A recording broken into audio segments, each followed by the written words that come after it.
Hello, welcome to ITV News Central. On the programme tonight, the widow of a man from Stafford who campaigned against HS2 for years says his fight against it ultimately cost him his life.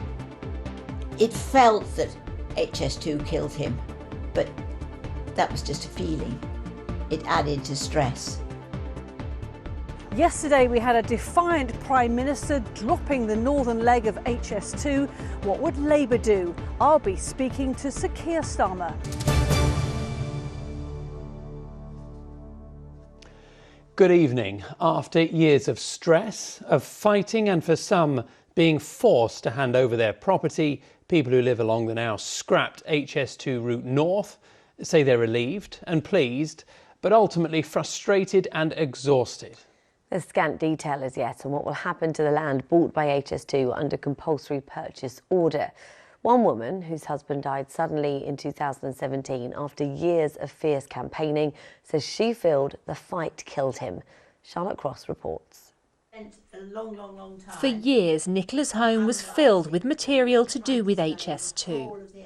Maps, blueprints and engineering details made public as the plans were unveiled back in 2010. Her husband Michael was a retired engineer and became a fierce campaigner against the high-speed line, which would have passed near their old home in Ingestre in Staffordshire.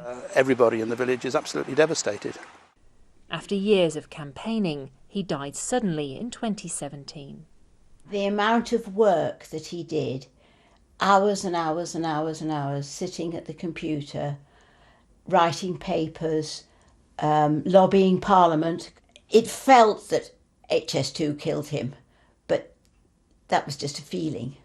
It added to stress. So how did you feel when you heard Rishi Sunak's announcement yesterday? I was in tears. It should have happened 10 years ago. Just 2 days ago, this was the scene in nearby Swinnerton. Diggers still ploughing ahead with HS2 works. Today, there's no activity to be seen here. Now, in his speech, the Prime Minister said his decision would end uncertainty. But for people who've lived with scenes like this for a decade, sometimes more, it actually poses more questions than it answers. And for many, that includes what happens to the houses and land they were forced to sell to HS2 under compulsory purchase orders. The document, unveiled alongside Rishi Sunak's speech, said safeguarding on land earmarked for the next phase of HS2 to Manchester would be lifted, meaning the legal protection against other development on the route will stop.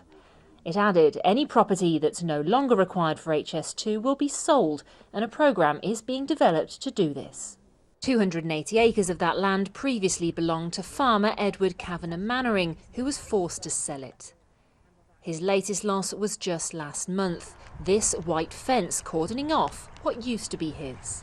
The fear I have is, what is the market price that they've compensating us for, and what is the market price that they will potentially come back to us? Is it the same? Is someone going to try and say there's building potential? I really have no idea.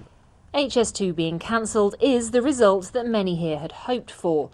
But after so many years of fighting, Edward is among those who told us he's finding it tough to celebrate. A lot of damage has already been done, and it should have stopped a long time ago. It's made a lot of people unhappy. Sadness and uncertainty over if, when and how things might ever return to the way they were.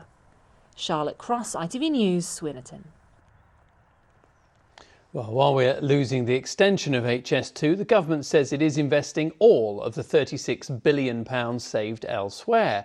£9.6 billion of that will be invested in the Midlands. So what more has emerged on where the money is being spent? Hannah has been taking a look. I have, and one key headline from the government is £1 billion extra funding for West Midlands Combined Authority for Transport. Other announcements include reopening rail lines closed in the beaching cuts, including Stoke-on-Trent to Leek and Oswestry to Gobowen, a new station at Mere in Stoke on the Crewe to Derby line, and funding to improve bus and road networks in our smaller towns too. Now, another major headline is £1.75 billion for the Midlands Rail Hub, where plans are already in place to increase capacity and frequency of trains between Birmingham and 50 stations around the country. So, given that, we asked the Transport Secretary if the government was simply announcing money for plans that are already happening. So a lot of these projects are ones where work's been done on them, but we hadn't been able to fund them because of the money that was being spent on HS2. We can get on with it.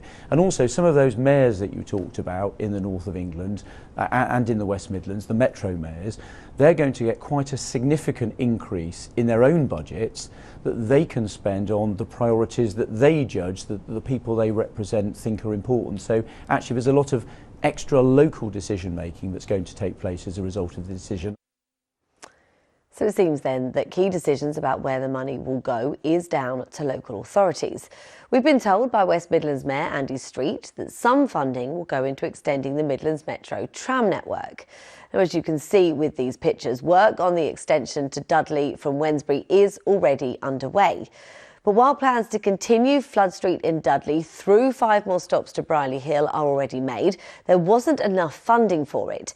Now, the estimated £60 million to do that has been guaranteed. We spoke to people in Dudley today who were pleased to hear that the tram would be extended further. It will actually make it easier for me to go to places like Maryhill and suburbs. Like I have to visit my friends or my family in Brierley Hill. Rather than waiting for the bus for a long time, I could easily take the trams there. It will mean a lot of opportunities for us in Dudley, in Brierley Hill and in Maryhill. It will put a spotlight in the area and it will attract more people, and a lot of people will see what Dudley has to offer. So, positive news for the Black Country, but the Greater Birmingham Chambers of Commerce says businesses across the region will be bitterly disappointed by the decision to scrap HS2's Part 2, saying that trust in the government will now be at an all-time low. They also claim that it's a blow to the levelling up agenda, despite the promise of funding going elsewhere. Well, HS2 is about much more than just a train. HS2 is about connectivity, it's about driving prosperity, and it's about sharing those economic gains across the country. The benefits of HS2 will be dampened by not delivering it in full. So the fallout continues from yesterday's decision. We will, of course, be following developments after the promise of funding to so many projects. Hannah, thank you. Well, it could be argued that the government's U-turn on plans for the northern leg of HS2 is something of an own goal for Labour. They have long championed the project as a way to bring much-needed investment and jobs. So what will they do if they get into power? Let's cross to our political correspondent Alison Mackenzie at Westminster. Alison, you've been speaking with Sir Keir Starmer today. What did he say?